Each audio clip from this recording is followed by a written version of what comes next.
We're going to begin with a very serious story because it's a dangerous moment in the Middle East as President Biden weighs a response to the deaths of those 3 U.S. service members at a U.S. outpost in Jordan. Now, they were killed in a drone strike. It's blamed on a militia linked to Iran. This morning, we're learning new details about those 3 Americans whose home base was in Georgia. Ed O'Keefe is following all of this at the White House. Ed, I keep thinking about those families who are in deep, deep pain this morning. Good morning to you. Yeah, good morning. As we await a decision from the president, we know he's balancing several different factors. One of them, the concern about giving prominence to these militias that have been targeting U.S. military forces since the Israel-Hamas war began in October. But the other factor to consider, how any kind of military response would play here at home. 23-year-old specialist Brianna Moffett, 24-year-old specialist Kennedy Sanders, and 46-year-old Sergeant William Rivers. The 3 Americans killed in Sunday's attack were all decorated Army reservists assigned to the 926th Engineer Brigade out of Fort Moore, Georgia. A U.S. official says the one-way drone used in the attack was Iranian-made, the same kind Iran has provided to Russia to aid in its invasion of Ukraine and to the militias it supports. Iran continues to arm and equip these groups to launch these attacks. Pentagon officials tell CBS News the explosive drone came in low and slow several minutes after a U.S. drone was returning from a mission in Syria. The base's air defense system had been temporarily taken offline to allow the American drone to land safely. There was little to no warning for the troops still in their sleeping quarters. We will respond, and that response could be multi-leveled, come in stages, and be sustained over time. President Biden huddled with top advisors Monday while it's still unclear whether the U.S. will directly target Iran. We are not looking for a war with Iran. We are not seeking a conflict with the regime in a military way. On Capitol Hill, some Republicans say the militias responsible should be hit with force. These are the tentacles of Iran, and we need to hit the tentacles hard to send a message to Iran that the United States will not tolerate attacks on our troops.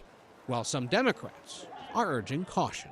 We are increasingly getting pulled into a wider and wider war in the Middle East, and I think we have to be extremely careful about what our next steps are. Now, there have been some notable comments from the Secretary of State, who said yesterday that in his view, the Middle East hasn't been in such a dangerous situation in at least 50 years. Those are comments resonating this morning around the world. As for the president, he hasn't said much more yet about the attacks since briefly commenting on them on Sunday. Today, he's keeping a decidedly political schedule with fundraisers scheduled in Florida. I know we are concerned about the U.S.'s response, but I can't help but to feel for those families. Ed, thank you. There are multiple Iran-backed militant groups right now launching attacks in the Middle East. U.S. fighter jets have already been hitting back at Houthi rebels from Yemen, who have been going after ships in the Red Sea for months. CBS Evening News anchor and managing editor Norah O'Donnell is in Bahrain for 60 Minutes and was the only journalist given access to a secret U.S. operations center. Where are we headed now? Vice Admiral Brad Cooper is the top naval officer in the Middle East. It is the nerve center for U.S. Navy operations throughout the entire Middle East. The 3-star admiral commands the more than 7,000 sailors and Marines who only arrived in the Red Sea in the past few months. It's intense. They've been operating in this environment for about 2 months. It's the longest period that the United States Navy has operated in what we would call a WEZ, a weapons engagement zone, or under the umbrella of an adversary, on a consistent basis since World War II. There's no daydreaming going on There's this no watch. daydreaming. The admiral told us every second counts once Houthi militants fire off missiles or drones from Yemen. How much time is there between a Houthi launch and then it could reach a U.S. ship? So at any given moment, there's about 75 seconds between when that missile launches and when it's going to hit something. If it's coming toward them, now just put yourself in the seat of the destroyer captain on that ship. He has about 9 to 15 seconds to make a decision that they're going to shoot that down. The U.S. Navy has shot down 80 Houthi drones, cruise, and ballistic missiles. What kind of damage would one of those anti-ship ballistic missiles do on a commercial ship? Well, let's go right here. This is exactly what it looks like. So this happened 3 nights ago. This particular ship was much further away outside of a defensive umbrella. The Houthis attacked it, and you can see in practical terms what the damage was. Enormous fires. Admiral Cooper told us it's Iran that's providing the hardware and the intelligence so the Houthis can aim at the American military. No one has ever used an anti-ship ballistic missile certainly against commercial shipping, much less against U.S. Navy ships. That's what makes this conflict It's unique. very unique. For CBS Mornings, Nora O'Donnell, Bahrain.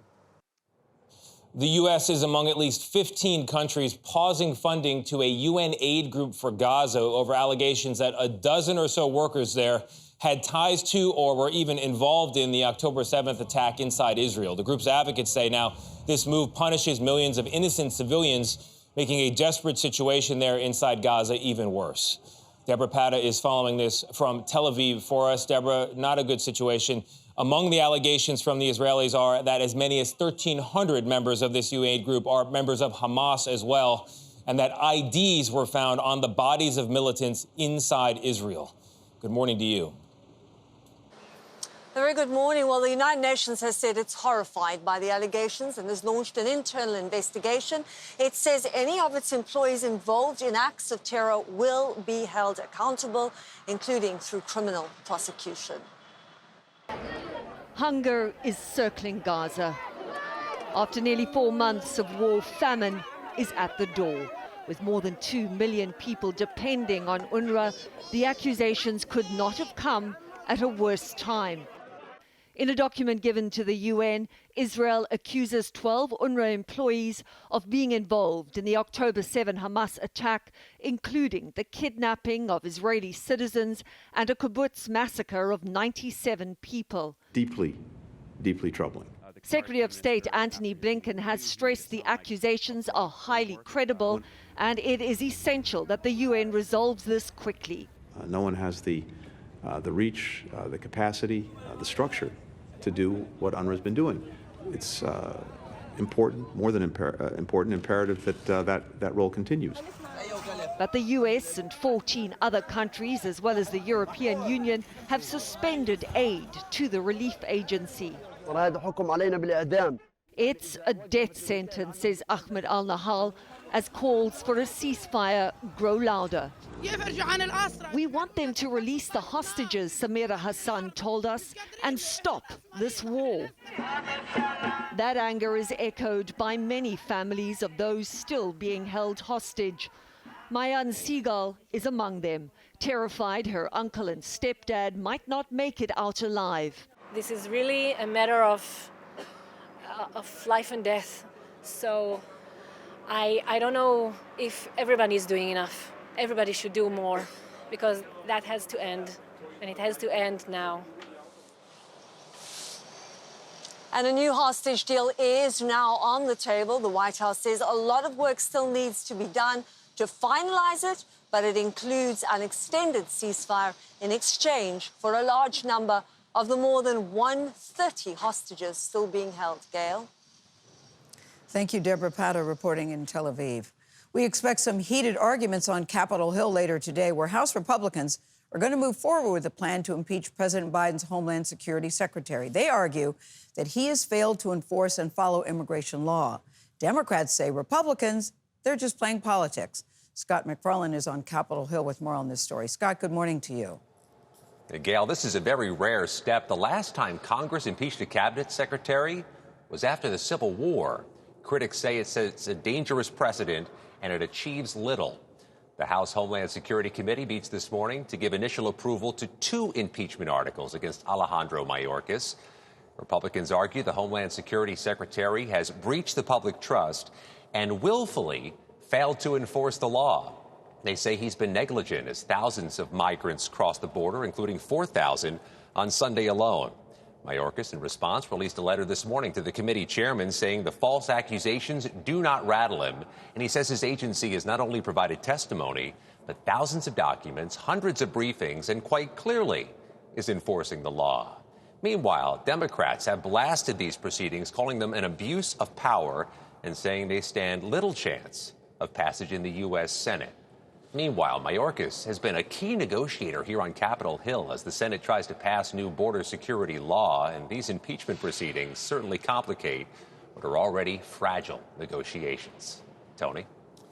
Scott, thank you very much. Convicted killer and disgraced attorney Alex Murdaugh has lost his bid for a new trial. His lawyers claim that a court clerk had influenced the jury's verdict. As Nikki Batiste reports, though, a judge rejected that claim yesterday after hearing testimony from that clerk and from the jurors. When I find the defendant's motion for a new trial must be denied.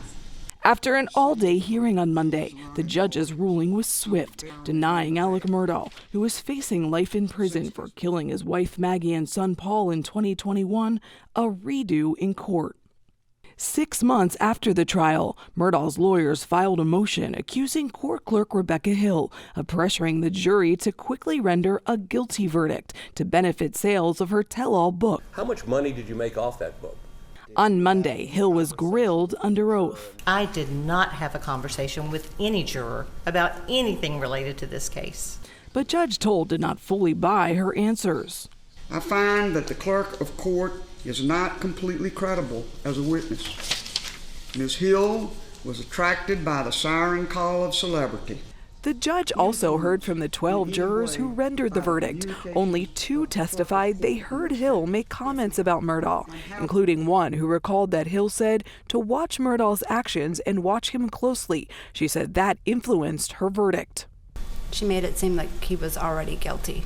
This matter is now adjourned. The judge ruled that while Hill made, quote, foolish comments, the defense did not prove that they affected the verdict. Murdaugh's lawyers, however, did not seem defeated. It's going to go through the appellate courts, and we feel strongly that we'll win. In a statement, Hill's lawyers said in part they respect the judge's ruling and emphasized the judge did not find Hill influenced the verdict. The state attorney general's office said it took the allegations very seriously, but that now it's time to move on and forward. Nate? Nikki, thank you. This morning, we are watching a new series of storms in the Pacific. They might cause serious flooding along the West Coast. In the mountains there, we'll get lots of snow. Let's bring in meteorologist Stephanie Abrams with our partners at the Weather Channel. Steph, good morning. So what is this atmospheric river all about? Okay, so Nate, this atmospheric river is called a Pineapple Express, bringing moisture from Hawaii to the northern latitudes. And these warm air masses can actually deliver above average temperatures to the West Coast. We have light rain this morning. It intensifies tonight into Washington, Oregon, into Northern California. Tomorrow, it spreads east and south, getting all the way into Southern California by Wednesday night. And it will continue to soak us into Thursday when it pushes into the Four Corners. All these areas get rain, with the heaviest totals along the northern coast of California. The Sierra will pick up as much as 4 feet of snow, which will be beneficial. The statewide snowpack is sitting at 32% of average. Now to those warmer temperatures. Through Thursday, it stays hot in the afternoon and also overnight. Record highs and lows are possible from the west to the Midwest. For more in-depth coverage, you can watch your Weather Channel on cable or live on your favorite TV streaming devices. Nate, some of the records that could be broken date all the way back to the early 1900s. Wow. You had me at warm weather coming soon. Stephanie Abrams, thank you. A major scandal has led to an unexpected triumph for America's Olympic figure skating team. Now, you may recall the medals were not handed out at the 2022 Beijing Games after a 15-year-old skater from Russia was accused of doping. Well, it took nearly 2 years, but that skater has now officially been disqualified. So that means Team USA wins the gold. This is the first time the U.S. has won gold for the team event since it was first introduced for the 2014 Games. So it's good to say go Team USA. But as athletes at the table, does the victory still feel as sweet getting it this way 2 years later? Yeah, it's a gold medal for all time. However, no one wants to win that particular way. When you hear it's a 15-year-old who was involved in this doping scandal, a 15-year-old, they're not really making decisions for themselves. It's a pretty sad situation on that level. Yeah, but you feel better about it if you know somebody had to cheat to beat you. Yeah, you do. Oh. That's right. Oh, And it is a gold medal. It still shines. That's right. All right. This morning, we have an inside look at Alaska Airlines' efforts to get its Boeing 737 MAX 9 jets back in service. You remember earlier this month, a door panel blew off the plane in midair. Federal regulators ordered inspections, and Boeing is cooperating. Chris Van Cleve got an exclusive look and access to show you how those inspections are done. We're on board an Alaska Airlines Boeing 737 MAX 9 outside their Seattle maintenance facility, awaiting an inspection of its door panels. This is our first up-close look at those panels and the 4 bolts holding them in place, now at the center of an NTSB investigation. It's about a 12-hour process to inspect one of these door panels. First, you have to remove 2 rows of seats, plus all the cabin interior, just to get to the door panel. You're going to check the 4 key bolts that hold this in place. but then there's also 20 pages of measurements that have to happen before that plug can be deemed safe and this airplane put back into service. I would personally fly next to the door plug and put my kids there myself and fly with me after they've gone through these inspections. Jason Lai oversees Alaska's engineering team working around the clock. You're checking for all the hardware, make sure they're in place, make sure all the hardware are tight. We have found some loose bolts and we need to document those. How common has that been during your inspection? More than we would like. There have been quite a few aircraft where we have found loose bolts. But what I will say, Chris, is there's been no aircraft with bolts missing. Investigators are still working to determine if those bolts were in place when the door panel blew out of Alaska Flight 1282. Alaska and United Airlines are flying the MAX 9 again. Alaska is bringing back up to 10 planes a day as inspections are completed. A chess game is a good way to look at it, Chris. Captain Brett Payton. We had to make sure that we had a safe and compliant path forward to operating these airplanes. So we did take it very slow and steady, but we have to make sure we have the safety element done first. An effort being tracked from Alaska's Network Operations Center, where cameras are rarely allowed, with the goal of completing the inspection work this week. For CBS Mornings, I'm Chris Van Cleve in Seattle.